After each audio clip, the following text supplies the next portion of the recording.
What's up, y'all?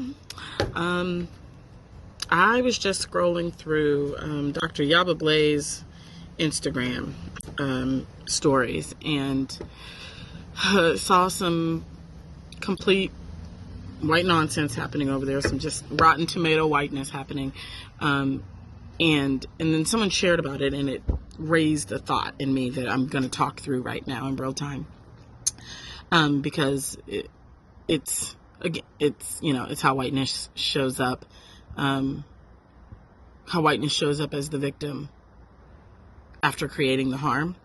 And so really quickly, what happened is if you are on Yaba's page, Fayawada, every Friday she does a judgment-free zone, hilarious videos, very black. Like you probably, there's a bunch of shit you're not gonna get if you're not black, because it's black culture. But she had this influx of white followers from the Pass the Mic event. Either way it goes, there was one in which there was a guy sitting in the front seat, and these two people was in the back seat duking it out. And a white woman, and y'all, in the caption said, "This is 2020." A white woman posted in the comments, something to the effect of like, do we have to condone violence or something like that? And then reported Yaba's post. Instagram, being the racist trap house it is, deletes Yaba's post. Because whiteness is the bully, right? Whiteness has the ability to dictate the standards of operation in every single space, and has the power to enforce it. That is racism. So when people are like, oh, this is why reverse racism is a lie, right? Because I might have a feeling about what to enforce. I might have a feeling about the standards of decorum in a space, but I do not have the institutional power to make you acquiesce to my beliefs. You have to choose to. You have to choose. I could tell you, take your shoes off when you come in my house. And you could come in my house and be like, I'm not taking off my motherfucking shoes. And I could call the police on you, and I could get shot. That's how white supremacist delusion operates on a systemic level, right? So there's no such thing as reverse racism, because black people don't have the institutional power to enforce their whim and will upon white people. Whereas white people absolutely have the institutional power to show up on Yaba Blaze's personal page, say they don't like something, tell Instagram. Instagram is like, right, lady, you are absolutely correct, white woman. We will take it down, right? So that's point number one, that white supremacist delusion shows up in the space of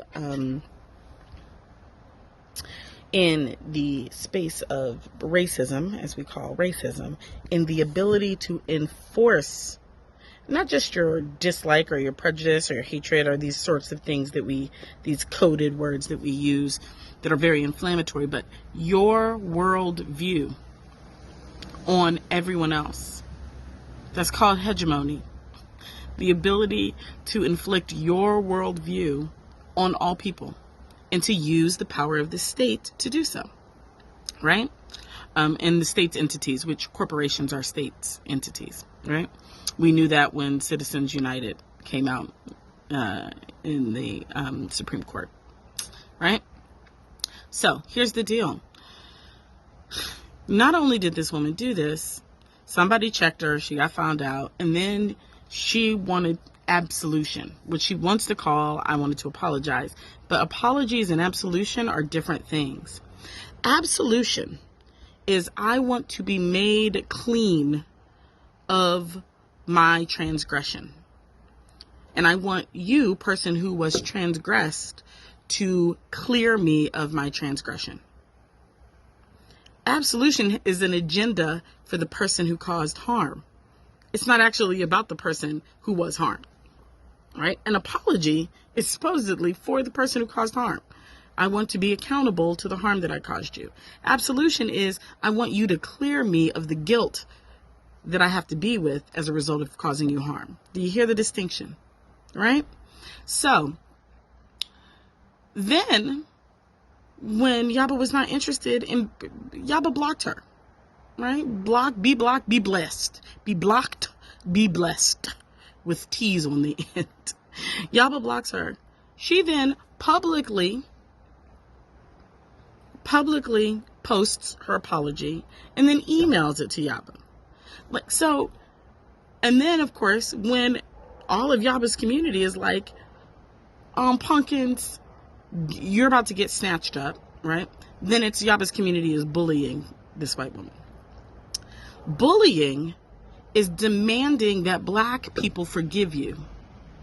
Bullying is demanding absolution where an apology should be. Because an apology leaves me as the person who was harmed, understanding that we all harm and have been harmed, but it does not expect anything from me. It is an offering. It is an emotional and spiritual offering of restitution. It's not an expectation. So as soon as she posted that publicly and didn't get her absolution, then she proceeded to demand her absolution inside of Yaba's digital space, private, like not even public facing digital space. And then when didn't receive that, then it's now y'all bullying me. No, you're the bully. You are the bully. You are the bully because you think that black people owe you forgiveness. That black people owe you anything. Nothing. You are owed nothing. I feel like Willy Wonka in the Chocolate Factory. You get nothing. You drink fizzy lifting drinks. You get nothing. The point of the matter is that white supremacist delusion will have you thinking, will have you masking right action with wrong motive. And that is why you have to actually get inside yourself. What is it that I'm feeling right now? I'm feeling guilt and shame. What would my responsibility be for working through my own guilt and shame? Because what she wanted was Yaba to clear her guilt and shame. And that's why white supremacist delusion wants black people to clear the guilt and shame of the history of white supremacist delusion. And we can't do it. It's not possible. Because it's your own spiritual wound. Nobody else can heal it for you but you. And so you have to notice where you're looking for absolution rather than offering apology. Because sometimes, I learned this in 12-step programs, sometimes the most considerate amends is to leave people the fuck alone. Sometimes the best amends you can give somebody is to actually just leave them the fuck alone. And so if you are unable to just sit with you and you're like, I have to reach out, I have to get them to forgive me. You're not looking for forgiveness. You're not looking to make an apology. You're looking for absolution. And that's some remnants of some, 18th century, violent Christian theology, right? Stop. Because it's a form of white supremacist delusion and it's violent. It's so violent. It's like, I harmed you and now I'm going to demand more things from you so that I feel better for the harm I caused you. Stop. Stop. Be with you. Be with you. Be with yourself. Be in the community with people who love you, who can hold you in that way. It is utterly inappropriate to ask black people to. What's the difference between absolution and an apology? Be with it.